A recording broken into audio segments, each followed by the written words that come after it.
Hello, I've got these absolutely beautiful, huge, and very dirty chanterelles. Each one of these is at least like a pound. These are just massive, massive chanterelles. I'm going to go ahead and just rinse them off here. They're pretty wet and they're pretty dirty, and I'm not worried about getting them wet because they're already soaked from, weeks of rain here. That's why they're so big. And they would last quite a while in the ground, even when they're wet and soaked. So I'm going to go ahead and wash them off, because I don't know any better way to really get out all that dirt that is sort of stuck deep inside the folds of these things. There's even some dirt that you really can't wash off, and if you want to get the dirt off, you pretty much have to scrape it off. But here is pretty much the most effective way to clean these things off. You can always use a little knife or something like that to kind of scrape off stubborn, dirty bits. There we go. Not too bad. And I don't love running water. It's okay to sort of use some water in a pan or something like that so you don't waste too much. But it is really helpful, especially with that stubborn dirt, to kind of use the spray setting because it helps get into the crevices there of the mushroom. So, also, in the fact that I got all of these mushrooms because of all the rain, at least there's a little less water stress on California right now than there usually is, so that's a good thing. So I'm just going to kind of quickly move through these, give them a pretty good rinse, and I'll come back and do a little bit of fine cleaning before I lay them out on my board to dry, probably overnight. These are quite large, and I dried some off, or I cleaned some off, and sent some other chanterelles out to dry yesterday, and they're still pretty wet. So for the most part, chanterelles can sit out wet for at least 24 hours, if not longer. I don't want them to go, more than a day or two, because they will eventually start to degrade if they're not cold. But once you get them cold and relatively dry, then they can last for several weeks, at least 2, and sometimes upwards of 3 weeks. They dry out quite a bit in the fridge, but that's okay because you kind of clean them, so they're less likely to get moldy and not have as much bacteria on them. I find this method of kind of cleaning them off like this and then air drying them is very effective for helping your chanterelles to last for quite a while. And granted, the older and nastier the chanterelle is, the less time it will last. But for the most part, these are in pretty good shape, despite being very dirty and having been out in some very heavy rain here in California. But again, I think that's part of why these got so large, because they were well protected, so they didn't get overly wet, they didn't get soggy like some of the ones I found, and they were, just allowed to grow. There was a place where no one disturbed them, and they really got big. Just absolutely huge chanterelles. I should probably weigh a couple of these before I'm all done with them. Maybe it's cheating to kind of wash them ahead of time, just I'm sure that makes the weight a little bit heavier, but they're not absorbing much water at this point.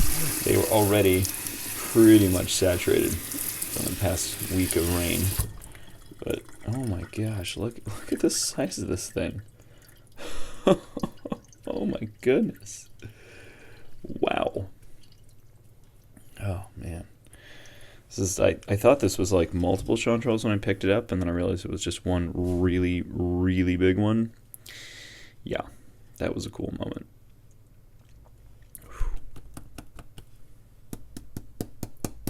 Yeah, that's a big shanty. Could be the biggest chanterelle of my life. I don't know. It's very impressive.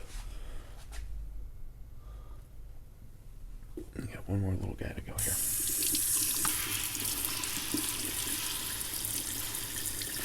So one little chanterelle, pop that on the board. Oops. Do one more rinse on these. Make sure the bottom side's washed off. Pop them on the board. And I'll show you guys what I'm working with. Because there's really a good selection of chanterelles on the board here. It's pretty awesome We've had so much rain here in California. Okay, so, like I said, I don't worry about getting them wet. A lot of people think you should just brush your chanterelles off, but for anyone who's ever seen a Cantharellus californicus, i.e. the mud puppy, they're very, very dirty, and there's no amount of brushing that is going to get this thing clean. However, washing it and then letting it dry out is a great way to clean them off. And then you can kind of use a knife like this to like edit off any of these little kind of brown bits here that don't look so appetizing to me, and pieces of dirt that kind of are too stubborn to wash off. And you just use a knife to kind of like scrape off, dirty bits and stuff like that. And these things will dry off pretty quick once you set them out. So I'm gonna go ahead and show you what I'm working with here. So, whoops, is it Daisy? All right.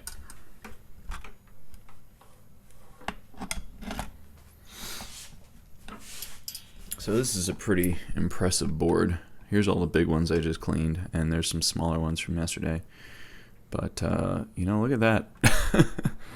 That is pretty insane. These are just absolutely massive chanterelles. I don't have small hands, and these things are dwarfing my hands. Absolutely insane. Each one of these easily weighs a pound, 2-3 pounds. This is several pounds. And it's good to kind of wash them off. You think they're clean, and you take them out of the sink, and then you're like, oh man, they're still covered in dirt. And so this is kind of why I sit here and fastidiously pick off little pieces of dirt and try to get them as clean and kind of semi-presentable as I can. And then they'll sit out here for a day or two and dry off. I might even put a fan on them. That's a good way to kind of deal with it. It helps them dry quickly. If you put a fan on them, more airflow. And I think that might be a good idea, especially with these very large ones, because I don't know any other way to kind of contend with these. I'm just flabbergasted at the absolute magnitude of these chanterelles. It is unlike anything I've ever seen before in my life. I'm totally blown away and really, really impressed by all of these amazing chanterelles. So I'm going to be cooking these for friends. I'm going to be sharing some with a local restaurant.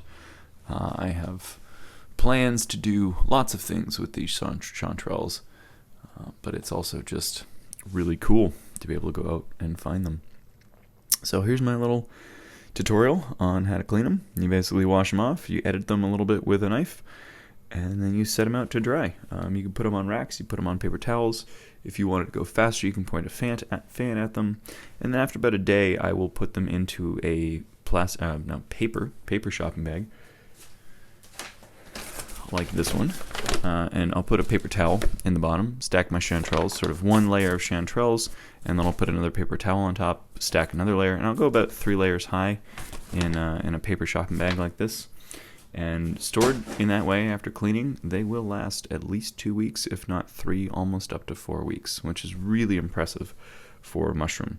And really, honestly, any piece of protein lasting that long is pretty impressive. So I will bid you guys adieu, and thank you for coming to my chanterelle cleaning TED Talk. If you guys would like to learn more from me, please check out fascinatedbyfungi.com, my website. There's an FAQ page with answers to all of your common questions about how do you get into foraging, what books do I recommend, how do you tell what's edible versus toxic, all that kind of stuff. I also have a podcast where you can hear me go on and on about mushrooms and all the different forms they take and different aspects of their biology.